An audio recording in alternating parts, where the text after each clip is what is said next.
I have this huge box here full of retro games that I've picked up recently, and a few downloaded titles as well, along with this package right here, so there's loads to get into in this video. It's sponsored by Bifrost Bridge Studios, who are a transmedia narrative company making a board game, a card game, an RPG, and lots of other neurodiverse educational content as well. It's a fascinating company, definitely go and check them out using the links in the description. Now on with the pickups.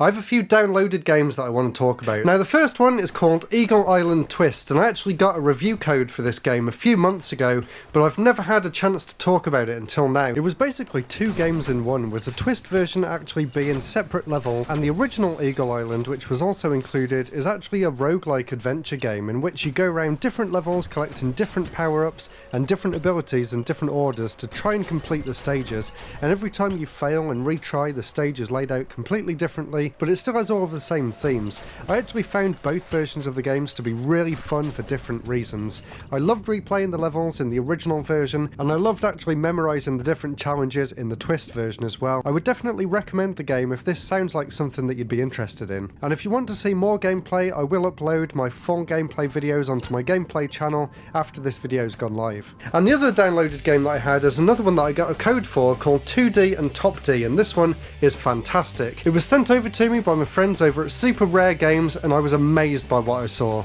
So this is a really clever puzzle game where you play as two different characters, one that walks along the world sideways and one that walks along the world top down, and you have to work together with the two different characters to solve the puzzles in order to get to the exit. I had a fantastic time with this game, I really did.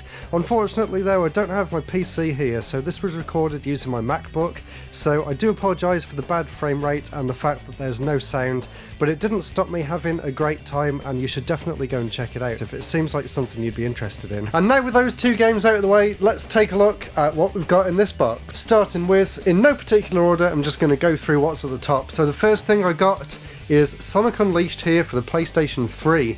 Now I did already have it on the 360, but I don't have the 360 here, and since I watched the anniversary concert, which was absolutely incredible by the way, if you haven't seen it, go and watch it on YouTube, but since I watched that concert, this was the only game that I couldn't actually play out of the whole series, so I had to pick it up because I've got my PS3 set up in the other room, and I played a few levels of it and it is fantastic. I also really love the version on the Wii, and I'm sure I've talked about that in the past, but I really did enjoy playing the PS3 version a few weeks ago. Unfortunately, with the PS3 games, and there's a few others in here as well, I can't actually record any footage due to the PS3's copyright system, which is such a shame, and I can't wait to get some sort of bypass to be able to record off the PS3. If anyone knows how to do it, please leave a comment down below, I would love to know how.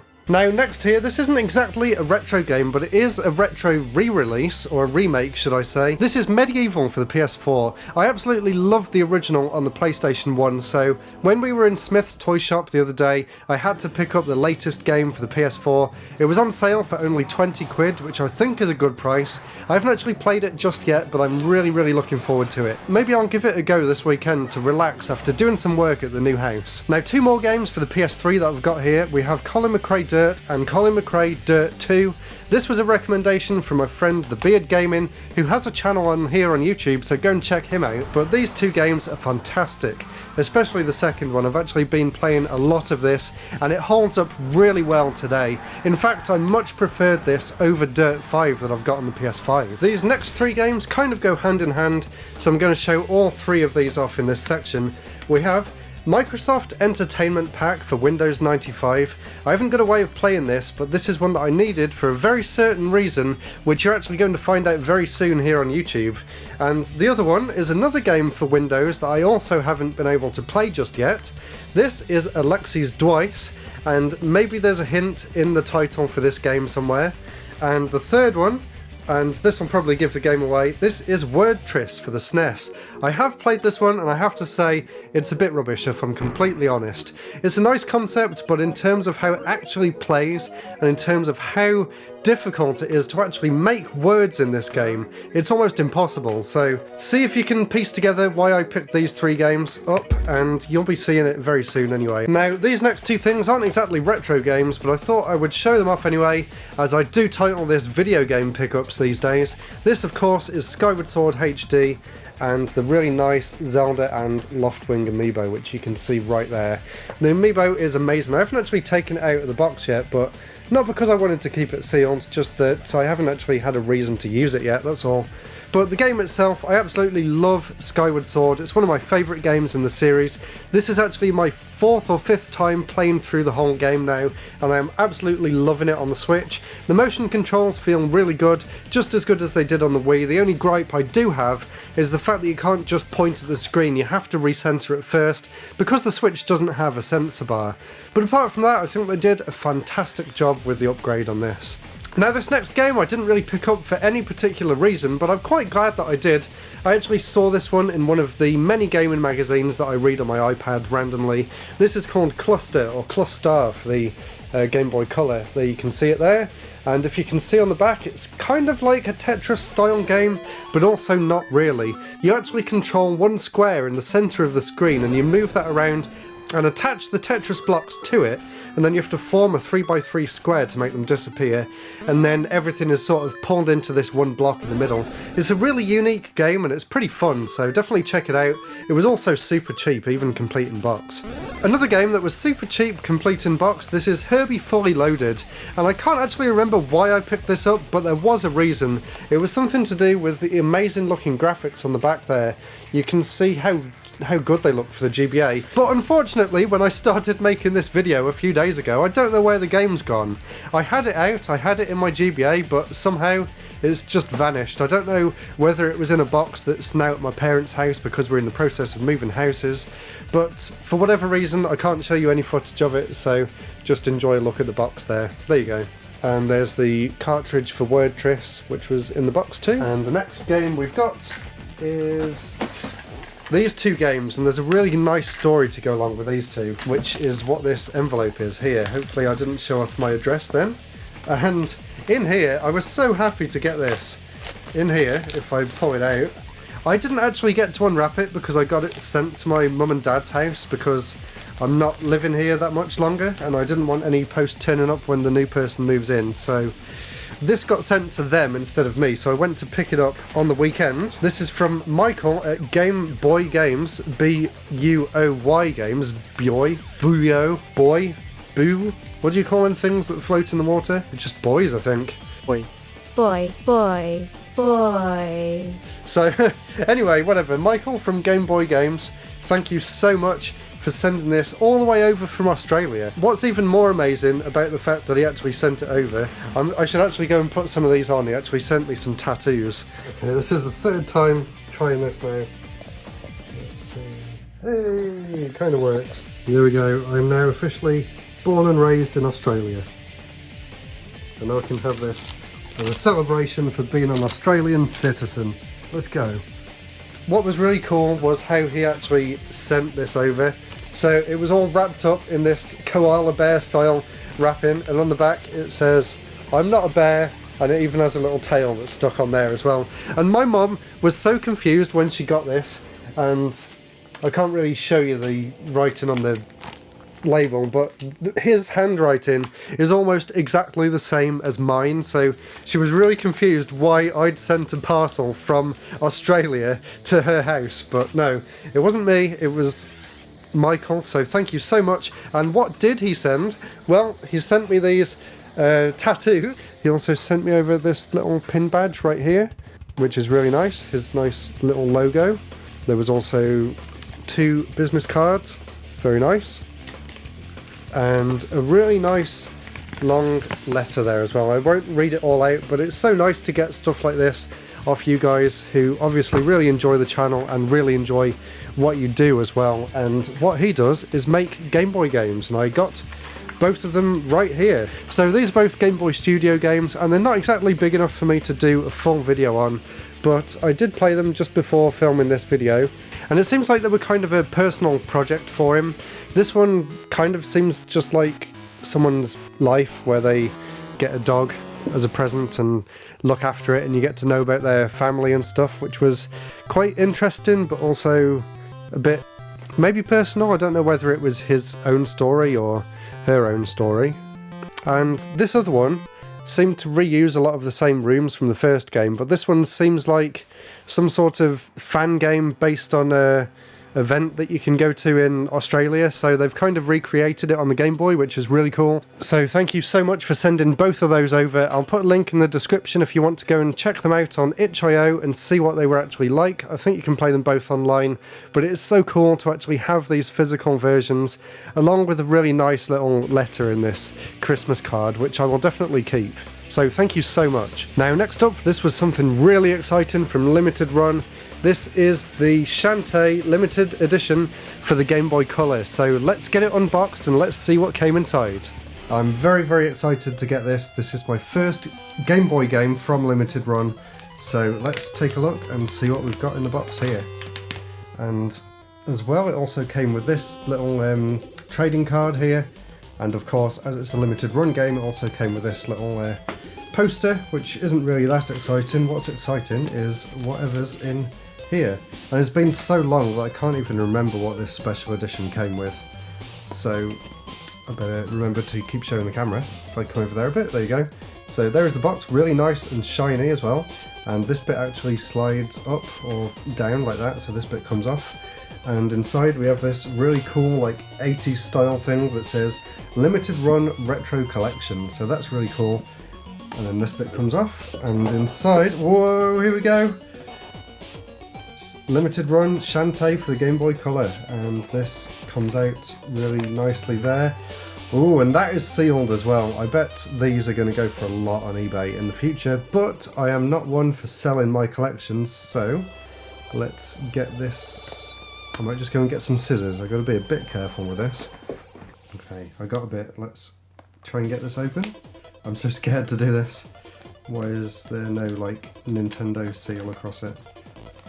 I'm so excited for this. Of course, the original Shantae for the Game Boy Color is one of the most expensive games for the system, so there is really, really nice quality cardboard for this as well. And there's the front and back. I'll do some close-ups as well. I'm going to get in trouble for using my finger to open the flap at the top too, but what can you do?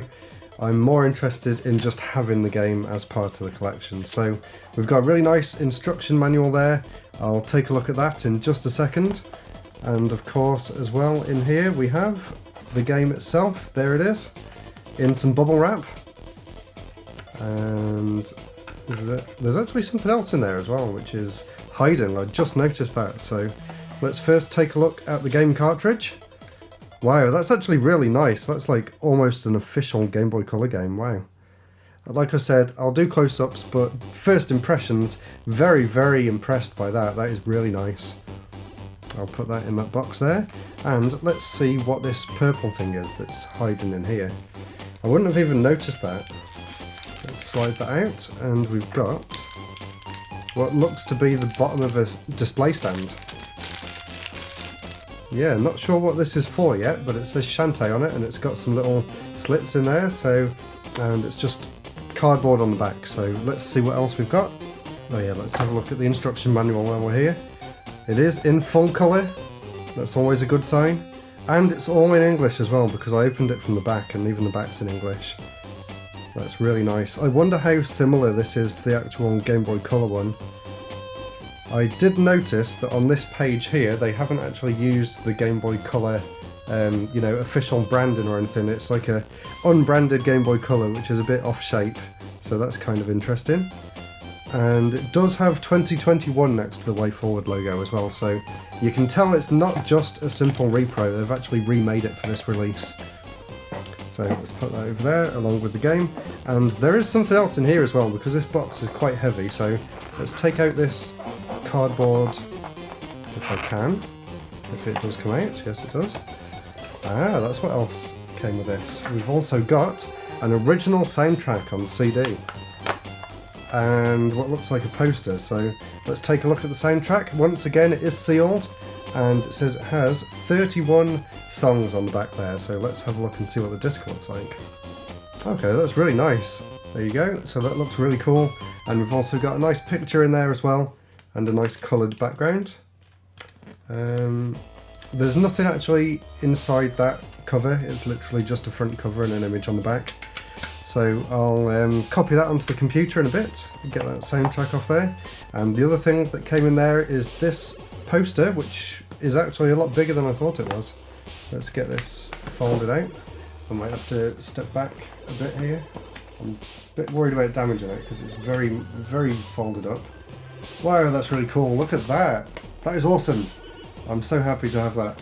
And there's a picture on the back as well. It's actually the picture that's on the CD, but obviously just a lot bigger. So that is really cool. There we go. Show it that way around. I think that is everything.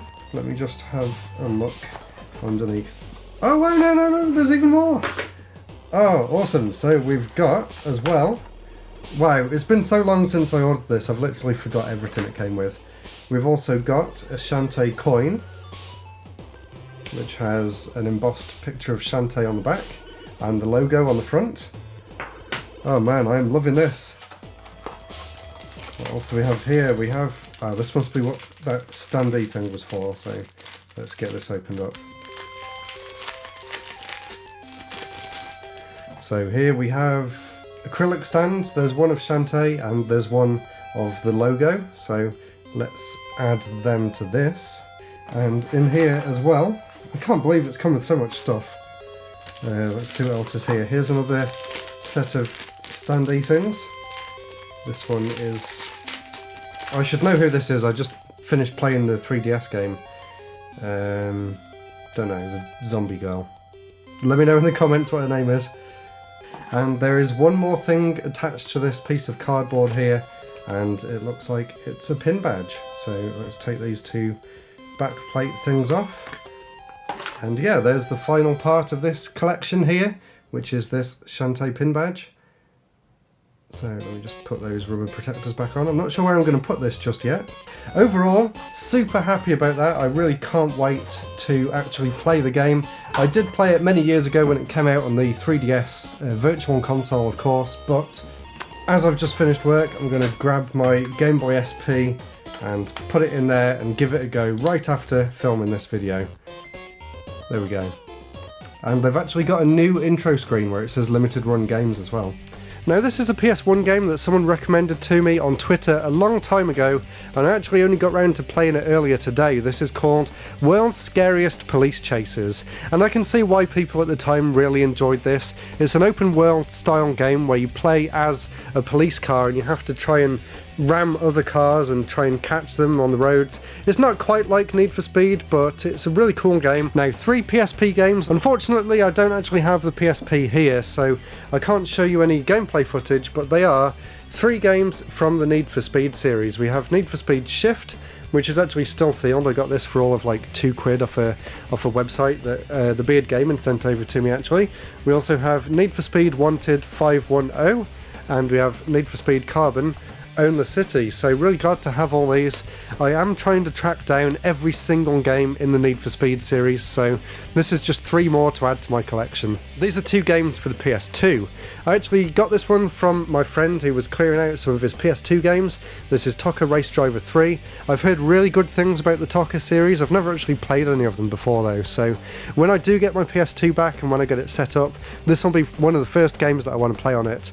And luckily I got this game just before I shipped all my stuff off, so this one I have actually played. This is called Shocks Rally Reinvented for the PS2, and this one is a really cool over-the-top rally game by EA Sports Big, actually the same people who made the SSX games, so it shares a lot of the same DNA as the SSX series, and I think it's a really fun game. Unfortunately, the footage that I did capture isn't the highest quality, but hopefully it gives you a good idea of what the game is actually like anyway.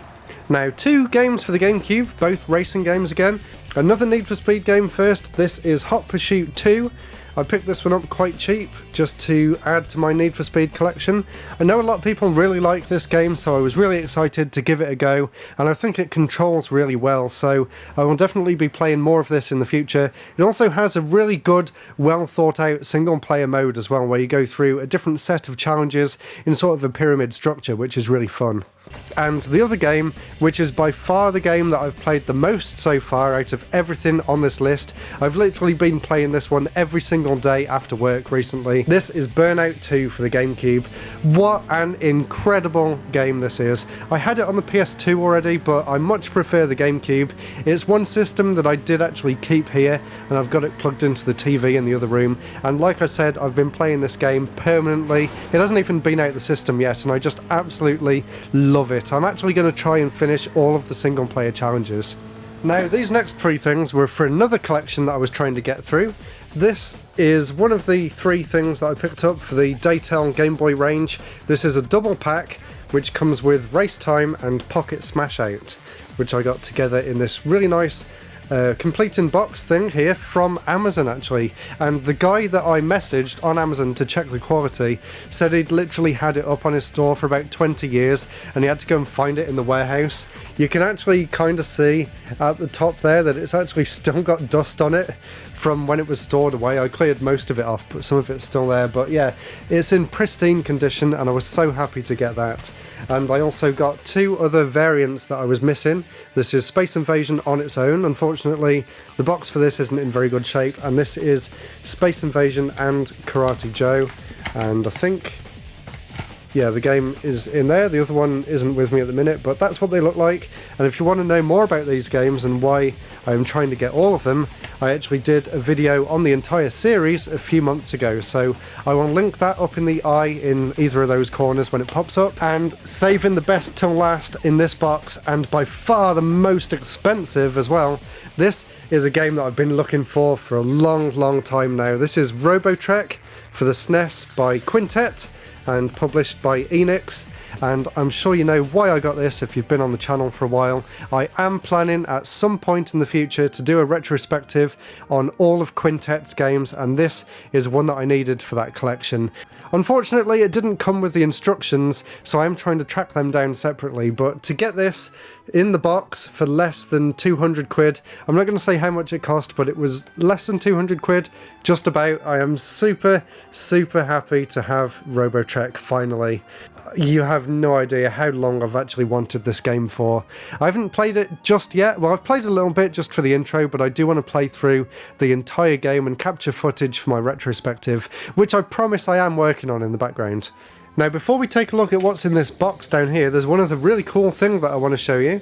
This took a long time for me to figure out. I've been really struggling with it, but you'll find out that story in a future video. This is a brand new Game Boy that I actually pieced together with a brand new Rips V4 LCD screen, which looks absolutely incredible. There are a few problems with it, which I'll get into in that video coming in a few weeks' time, but in terms of build quality, it's got all new buttons, it's got a new shell, it's got a new panel at the top, it's obviously got the new display, which looks absolutely amazing. I'm super happy with it, and if you are wondering, at the start of this month, I said I was doing a Game Boy challenge, but you may think that I've given up because I've recorded all this footage and I did a top 15 GameCube video last week and the Neo Geo one the week before, or probably the other way around when they came out on YouTube. But no, I am still doing the Game Boy Challenge. I'm just doing it a little bit differently to what you might have originally expected. So look forward to that video sometime early September. I promise you it'll be worth the wait. And now for the final thing, and there's a lot of these to show off. These are... How am I going to do this? There's even more here. These are all figures that have been sent over to me by the company Fan Home, so I'm just going to quickly show them off in the boxes now. I haven't really got anywhere to put them in it at the minute. These are all actually different Street Fighter characters from their Street Fighter collection. So there's 1, 2, I don't really know the names of them, so leave the name for these characters in the comments. I've never really played Street Fighter that much before. There's another one, there's 3, I think that's Chun-Li. That one is Blanca, is it? I think. There's guy with no top on. I think she's called Cammy. I have no idea who that guy is. Looks like he belongs in Punch-Out. And there's another one here. This is... I'll call him Ganondorf. And the amazing thing about these fan home figures is that they also come with their own separate magazines as well, which actually talk about all of the characters. So Ganondorf is actually called Akuma. There you go, so you can see that. And if you want to know all about Akuma, you can actually read through this magazine, and it goes into loads of detail, tells you about all the games that they've featured in over the years, gives you a poster for each of the characters, and loads of really cool stuff like that. So if you'd like to get your own Street Fighter figure collection and magazines, go and check out fanhome.com. There'll be a link in the description. Really hope you enjoyed my pickups. Let me know in the comments what games you've got recently and what you've been playing, and I'll see you all next week for the next episode. Goodbye!